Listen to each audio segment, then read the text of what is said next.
Hey guys, Ghost here and welcome to another Star Citizen video. In this one, we're going to be taking a look at the biggest cargo ship you can currently use in the game, the Drake Caterpillar. So if trading is your preferred way of making money in Star Citizen, you might want to give this ship a look. Before we get started though, I wanted to show you guys the last day of the convention and what was on offer from Drake Interplanetary. I thought it was a bit of a shame that I wasn't able to show you guys the Bevic Convention Center for the other companies, and the reason for that honestly was the FPS there was just so bad. I got in there, I rented my ships, and I just instantly left before I crashed out, but for whatever reason, this particular day my FPS seemed pretty solid in here. Maybe it's because Drake have decided to host their display inside a massive hangar instead of the convention center.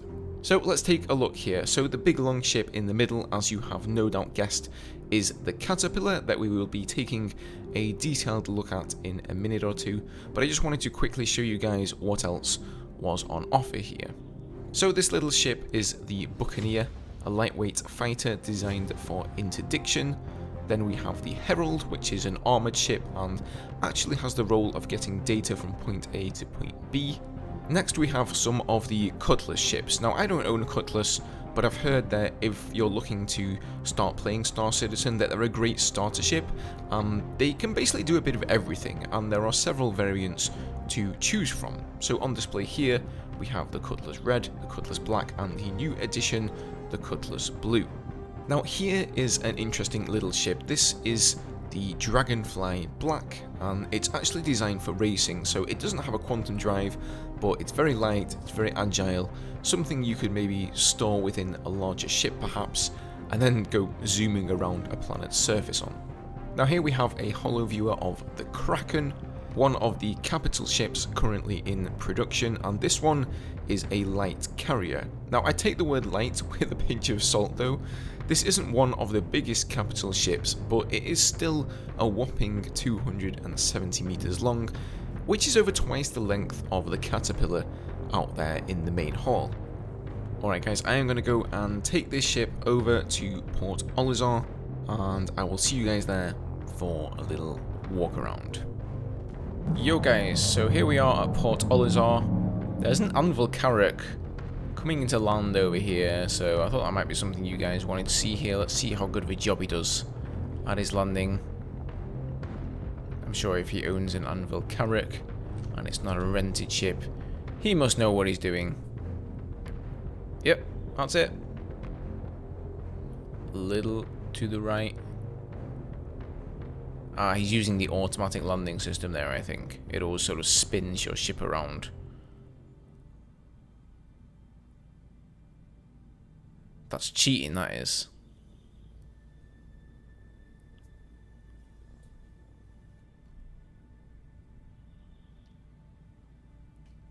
What a lovely ship. If you guys want to see that video where I checked out the Anvil Carrack, then you can click up there in the top right corner. However, today we are going to be talking, of course, about the Caterpillar. Now you may be asking why I've come over to Port Olisar, and the main reason, just like the other ship walkarounds that I've done, is because this is one of the best places in the game if you want to get 60 FPS and have things running relatively smooth. So you probably guessed by now, if you didn't already know, that the Caterpillar is primarily a cargo ship.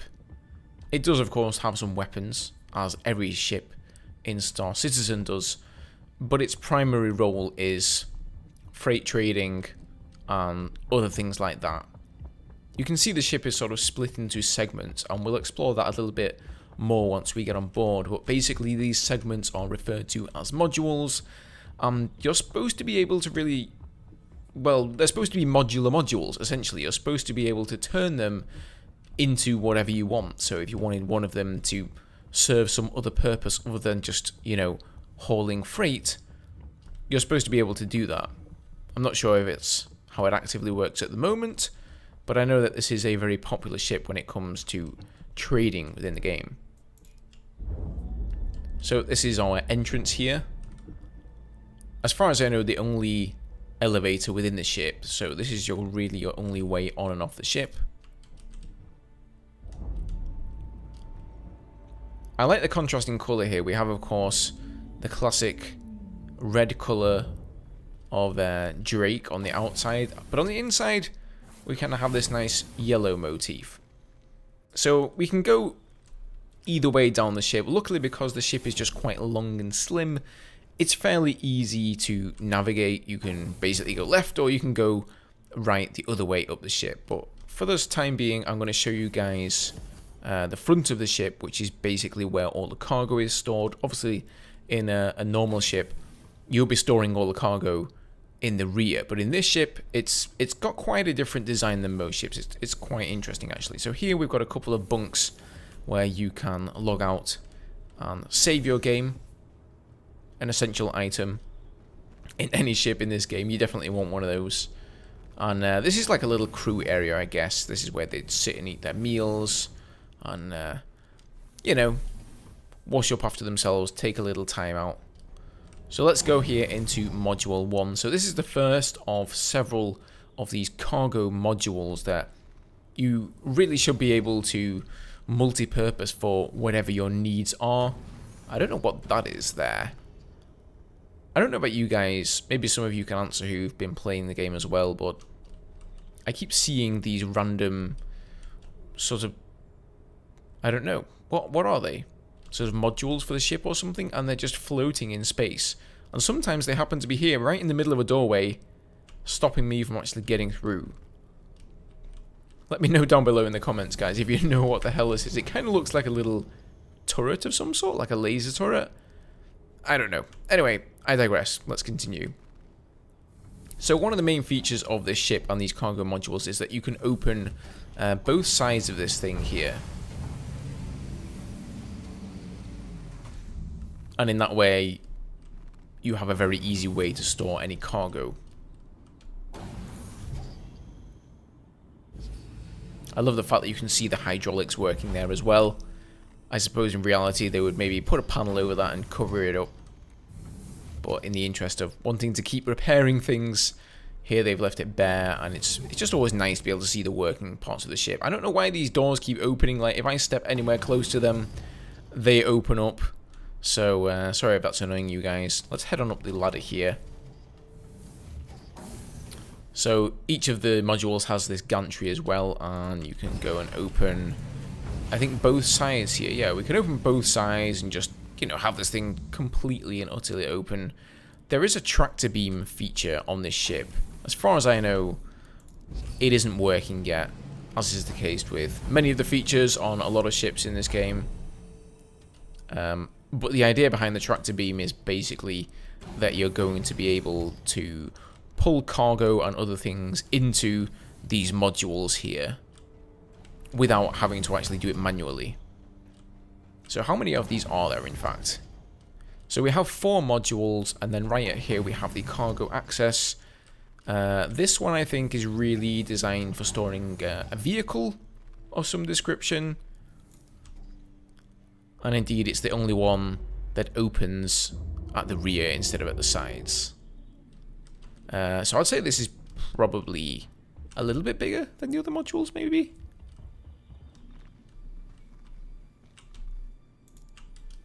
Once again, the hydraulics here. Super cool. Alright, let's head down to the other end of the ship now, guys.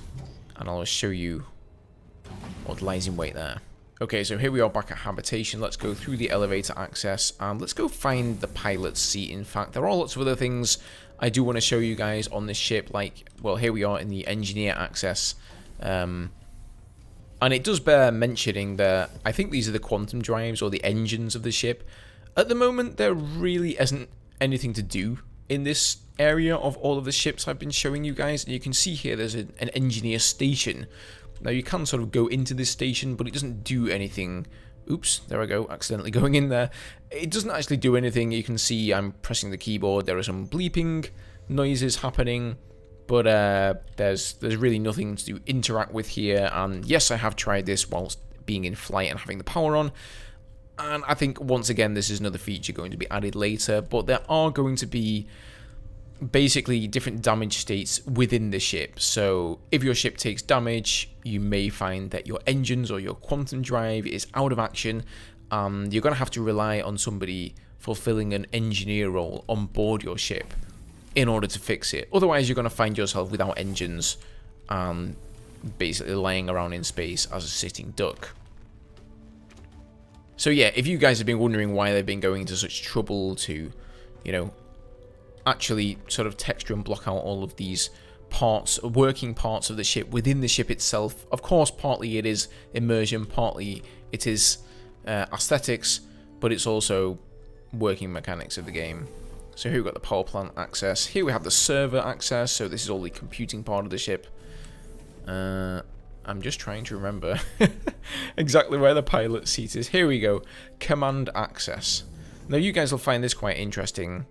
Most of the time you go on a ship, where you're piloting the ship from is all the way at the front, so when you're piloting it, you can't really see the entirety of the ship behind you. But with this particular ship, you can see pretty much everything. Let's turn our power on. Hello and welcome aboard your Drake interplanetary craft. Your systems are online. Excellent. Let's put our engines on here. Online. There we go. So let's show you guys here. You guys can see the where I am now on the right, that right-hand sort of pod. That is the pilot seat right there. So it's a very odd place.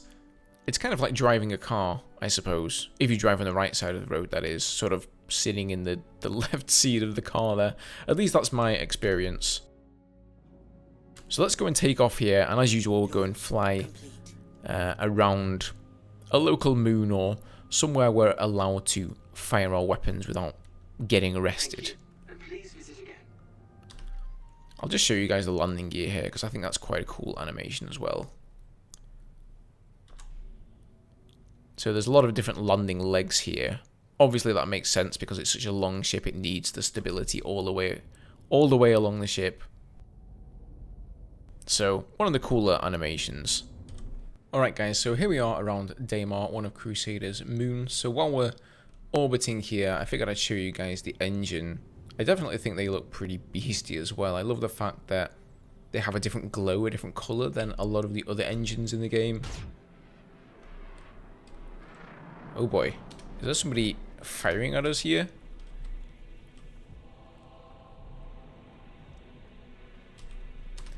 I have no idea what's going on, but I just saw lasers coming in. Oh, these guys are having a dogfight, man. That's pretty cool. This guy's in a Drake Buccaneer. Maybe we should help this dude here. Let's go and just, yeah, try and take this guy down in my massive freighter cargo ship. Man, I could really do with somebody in my co-pilot seat at the moment.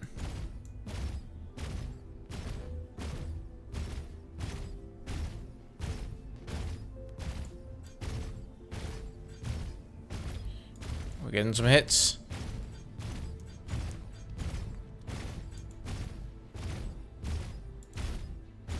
Attention. Weapons overheating. Congratulations. Target is destroyed. We killed him. I have no idea why that guy was actually my enemy there. I think this dude was just like on a mission. Okay, so that was interesting. Anyway, back to the looking at the ship at hand here, guys. So yeah, the engines are pretty cool on this thing. I like the fact that they kind of have a very different glow than a lot of the other ships in the game. And just overall, the look of the ship is pretty awesome. I mean, you can see why they call it a caterpillar, obviously, with the different segments and the elongation and everything. Alright, let's come to a halt here, and then we'll jump out of the pilot seat, and I will show you guys around the remainder of the ship. Attention. Engines overheating.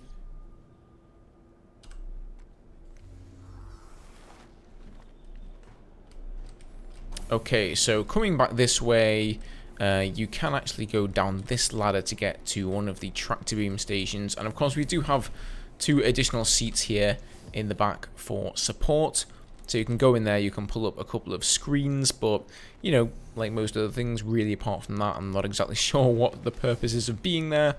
you can have your crewmates there. This ship is basically based for a crew of 2 to 4 people. And if you come to the end here, we have the tractor beam screen, but it doesn't seem to do anything. I don't know, guys. Once again, below, correct me if I'm wrong here. But as far as I can tell, if you power on the screen here, you get your basic menus, just like you do in the pilot seat.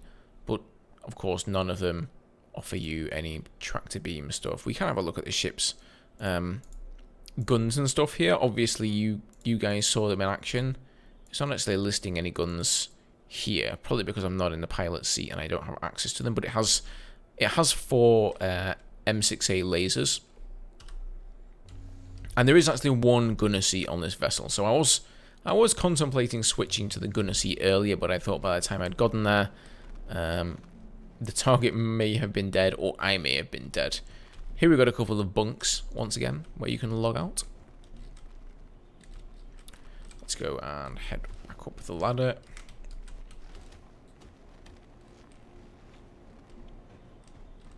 Alright, so if we come across the other side of the ship, you have another room where you can use the tractor beam from. So this is the other sort of little pod on the side of the ship here, opposite the pilot one.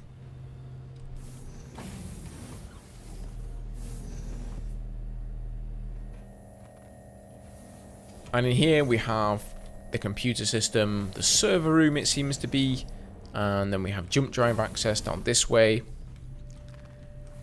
And basically at the fat end of the ship, that's where you have all of the ship's systems.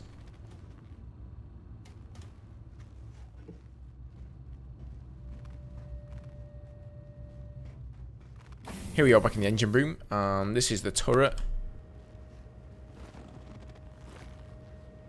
So, you know, if you do have somebody with you, they can go ahead and jump in here just for a little bit of extra firepower. One of the more funky turrets. Let's just power on this thing so I can show you guys properly. There we go. You're actually upside down hitting this thing. So maybe a turret that's, yeah, I don't know, sort of more designed towards planetary bombardment, really, rather than actually dogfighting. I guess it's good if people are trying to come up underneath you and catch you by surprise. You can definitely fend them off with this one here. Do we have the weapon mode select as well? Yeah, switch fire mode. Nice. So one thing I forgot to show you guys when we were looking down in the cargo modules earlier is if you actually go up onto the top gantry here and you go all the way to the cargo access area here, you actually have a top turret as well, in addition to the bottom turret. So you can also open the door if you like from this angle. Wow, look at that sunset going down there. And then of course over here we have the top turret.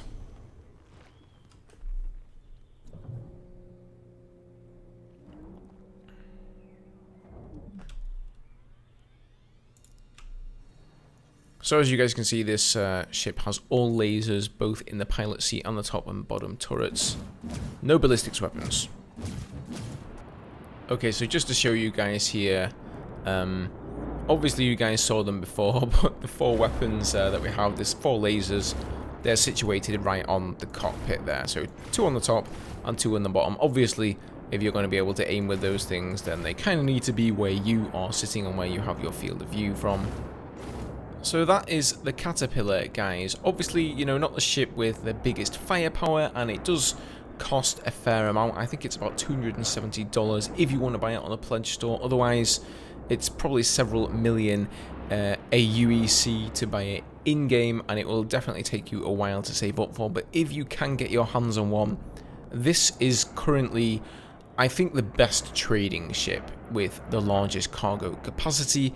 So if you're buying materials from one place, going and trading them and selling them at another place for a profit, obviously cargo capacity is king. The more cargo capacity you have, the more money you're going to make each run. So a lot of people use the Caterpillar for just that. But of course, maybe it's not everybody's cup of tea. Anyway guys, thank you for watching the video.